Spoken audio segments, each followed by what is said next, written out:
Selamat pagi, siang, sore, malam teman-teman.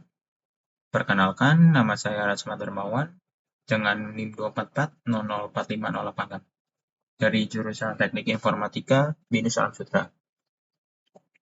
Pada kesempatan kali ini, saya diberi kesempatan untuk menjelaskan salah satu materi kuliah tentang web programming. Salah satunya adalah tentang controller. Nah, jadi kita masuk aja langsung ke definisinya. Jadi apa sih itu controller? Controller adalah salah satu bagian yang digunakan pada Laravel untuk mengakses model terkait dengan database dan juga bagaimana mengirimkan datanya ke view. Nah, biasanya nih kita user-user pertama Laravel nih masih mengirimkan view-nya tuh lewat routes. Nah, seharusnya tuh kita membuat sebuah controller yang dimana nanti controller tersebut akan mengarahkan dimana controller itu akan melakukan prosesnya view dan mengarahkan datanya tersebut ke arah view-nya tersebut, ke arah tujuan kita. Nah, selain itu juga, daripada kita semua taruh logic nih di bagian routes, kita juga sebaiknya kita buat controller, di mana nanti controller itu dapat juga merapikan dan juga mengurangi memori. Nah, controller ini juga dapat mengelompokkan ataupun menggabungkan request yang serupa atau terkait untuk menangani logiknya ke dalam sebuah kelas. Salah satu contohnya tuh kayak kita misalkan memiliki dua halaman nih. Yang satu menampilkan semua postingan dan single postingan. Nah, dari contoh tersebut, kita dapat membuat satu controller, misalnya post controller. Nah, seperti itu saja definisinya. Nah, kita langsung masuk saja ke prakteknya. Nah, di praktek ini saya akan membuat 3 halaman saja, page 1, page 2, page 3, yang dimana nanti akan berpindah-pindah view-nya gitu, melalui sebuah controller. Nah, kita mulai saja ya.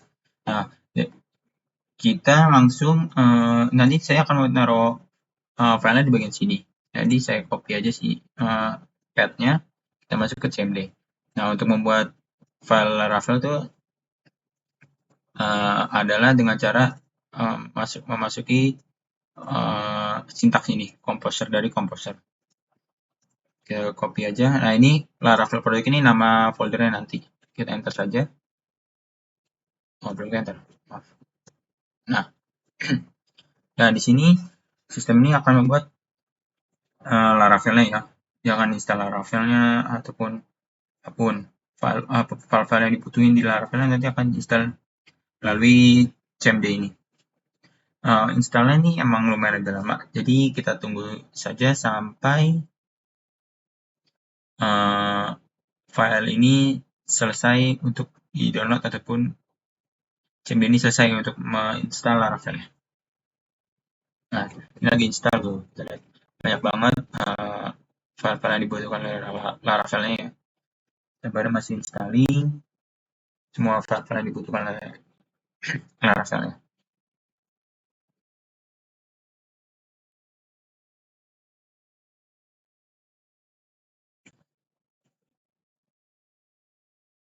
Nah, karena nanti file yang akan filenya sudah agak terbuat kan. Nah, nanti filenya saya copy aja path-nya biar saya bisa langsung membuka Visual Studio.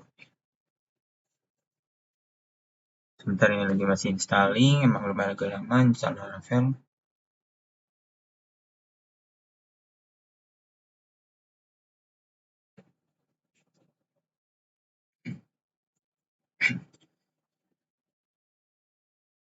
Oke, lagi install, sebentar lagi juga akan selesai. Oke, sudah selesai.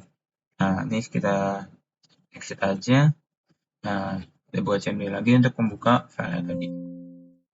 Kita buka, oke salah. Kita buka dari file ini, kita copy path-nya. Nah, kita masukin, kita tulis code itu. Nah, di sini akan langsung masuk ke ini ya. Ini cmd kita close saja. Nah, ini adalah salah bagian-bagian dari Laravel. Nah, gimana sih untuk jalani Laravelnya? Kita buat terminal. Kita tinggal tulis php artisan serve. Nah, sudah. Nah, kebukalah Laravel.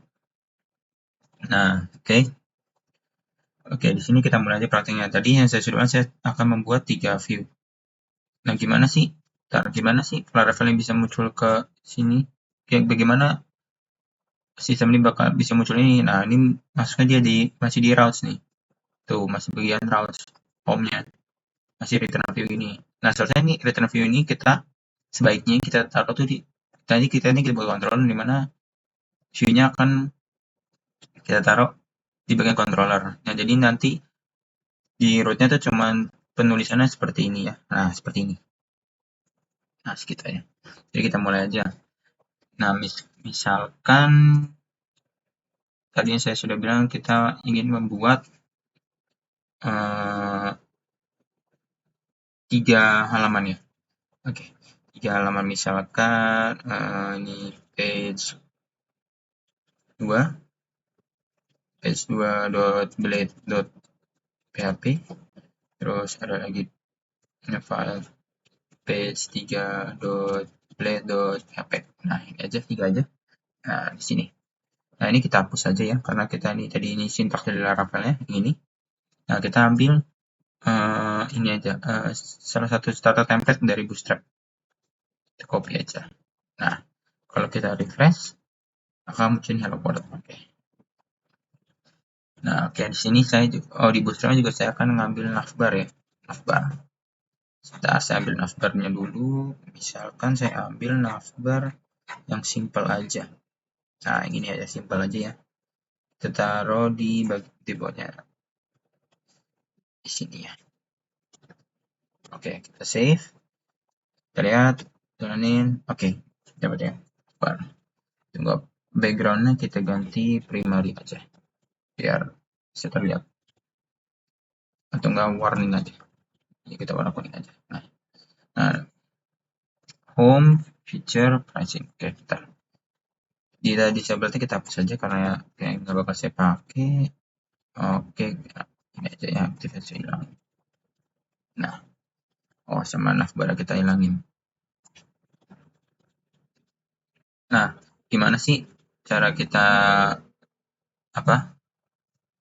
istilahnya hello world-nya kita ganti nama page 1 ya, atau home gitu. Nah, terus tujuan home ini nanti kita gini nih. Nah, home. Ini kalau setelah sini artinya home ya kalau di Laravel. Nah, kalau ini kan kita mau arahnya ke page 2, berarti kita lihat nih page 2.blade. Oke, page 2 terus page 3. Nah, sampai sini belum selesai nih guys. Tunggu kita refresh. Nah, ini page 1. Nah, kalau itu belum bisa kan? Ke pricing bentar. Namanya belum saya ganti. Selanjutnya ini mau ke page 2. Nah, ini page 3 misalkan. Nah, sudah ya. Tuh, belum bisa kan? Nah, belum bisa kan? Nah, kenapa? Karena kita belum bikin roots-nya atau bikin routing-nya.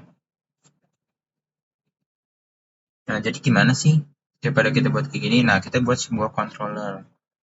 Nah, di bagian apps, http, controller. Nah, gimana sih cara kita buat controller? Nah, kita buat controller itu dengan cara PHP, ada sintaksnya artisan, make, controller, nama controllernya home controller ya, istilahnya. Nah, sudah terbuat ya, home controller. Nah, gimana sih cara kita membuatnya? Nah, kita lihat nih. Tuh. Nanti di controller itu penulisannya seperti ini. Nah, return view-nya ini akan kita taruh di controller. Nah, jadi ntar di routes-nya itu cuma kita tulis gininya doang. Nah, oke, kita langsung aja mulai. Kita copy public function-nya. Tulis public function. Nah, ini kita hapus aja karena kita nggak make. Ini juga nggak kita hapus aja karena nggak make. Sama isi ini karena kita bukan. Nah, ini kita tulis ini show page 1. Nah, show page 1 kita ada 3 halaman ya. Show page 1, show page 2, show page 3. Nah, show page 2, show page 3. Nah, tulisannya gimana ya? Return view apa? Nah, return view itu kita nama ininya. Nah, show page 1 berarti welcome. Kan? Page 2, page 2. Page 3, page 3. Nah, itu aja. Nah, di sini kita tulis apa nih? Nah, karena kita nggak manggil apa-apa, jadi kita tutup. Kita diemin aja, kita hilangin langsung gini. Nah, kita hilangin aja. Karena kita nggak manggil database apapun. Soalnya kita memanggil salah satu database, kita bisa manggil. Nah, kita save aja. Nah, sudah selesai apa belum? Belum. Nah, kita harus setting ini semua ke dalam routes. Nah, routes-nya tadi, nah ini. Karena dia masih bentuk kayak gini, kita akan buat bentuknya seperti ini ya. Nah, nanti kita akan buat seperti ini. Kita copy aja. Nah, tadi kan home ya. Page 1, berarti kan nama controller kita home controller. Nah, namanya apa nih? Nama yang tadi show apa? Show page 1. Nah, show page 1. Ya, gitu doang. Kalau gimana kalau page 2? Kita buat ini lagi. Kalau buat page 3 gini lagi. Tinggal kita buat page 2, page 3. Ini slash page 2, ini slash page 3. Nah, jadi kita bisa tahu ini berbeda-beda. Ini kita tulis satu aja, page 3. Ini ya satunya page 2. Nah, kalau kita membalikkan ke ini, kita jalanin lagi home, page 1. Page 2, kalau kita balik lagi, page 3. Nah, seperti itu ya guys ya. Caranya menggunakan controller, karena lebih mudah dan lebih gampang. Tuh, kita opening tab, jadi ada slash page 2, slash page 3. Jadi kita tahu nih di bagian page mana. Nah, mungkin tutornya sebagai sampai situ saja. Terima kasih dan sampai jumpa. Maafkan kalau saya ada kesalahan ataupun apapun. Terima kasih.